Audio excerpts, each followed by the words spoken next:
so we are looking at 500 yards through the primary arms 1-10x24 first focal plane scope. So this has an excellent CQV reticle, has the outer posts, plus it has that big horseshoe to guide you to the center.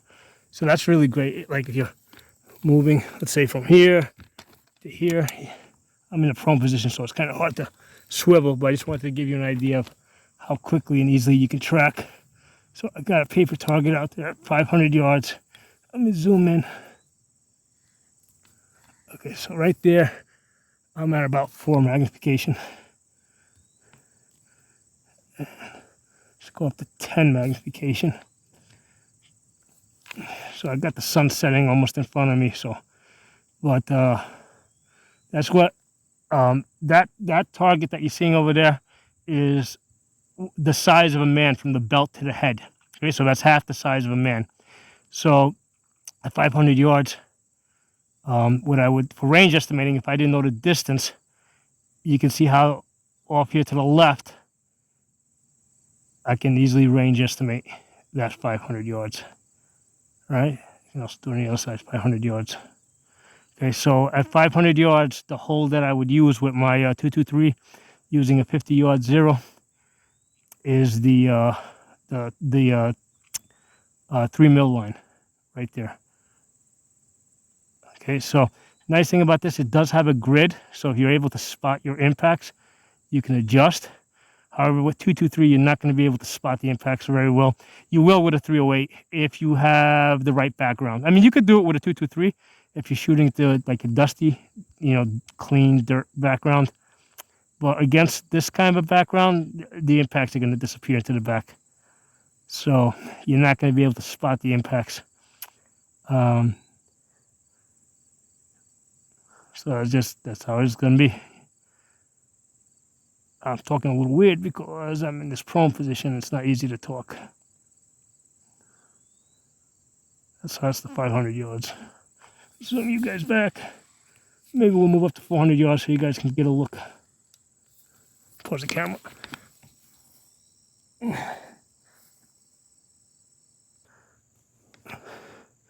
All right, we're now at 400 yards. So that's in 1x. Let's zoom up. That's about 4 magnification. Let's go all the way up to 10. So, as you can see now, 400 yards. Yeah, that doesn't work when we're trying to range estimate or off the size of a man. So we gotta go with, let's go to this guy here. That works perfect.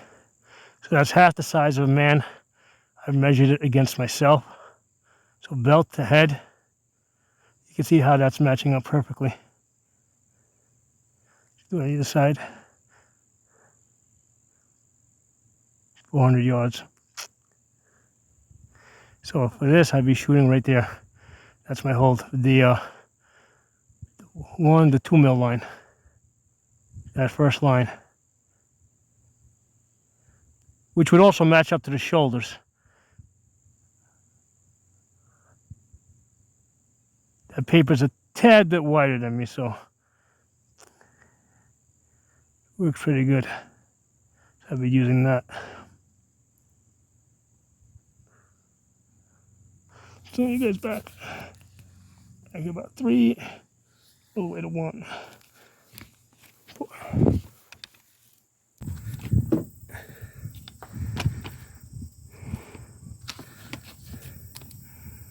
Okay, so now we're at 300 yards.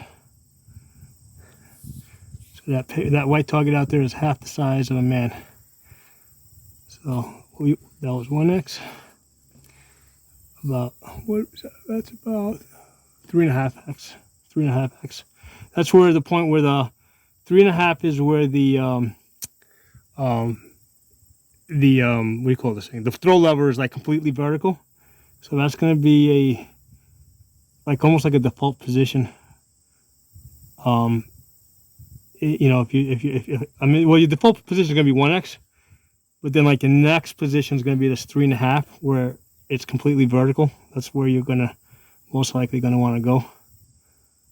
Okay. And then let's go in. Okay, so right now, yeah, they've got a bad glare from the sun. So we got half the size of a man, right? So you can see at 300 yards how that belt ahead, how that would match up. Perfect. And then my point of aim would be the top of that spine. So that's the 1 mil line. So right there. Boom, boom, boom, boom.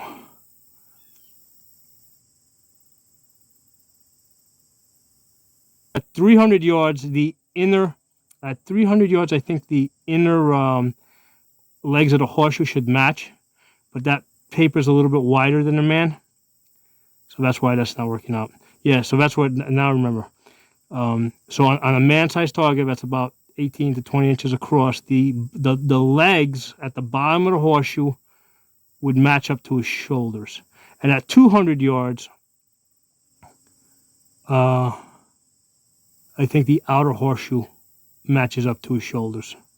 But in any case, I know for sure that the top of the spine is where my hold is for 300 yards because that's where I was hitting earlier today. So let's back out to 1X.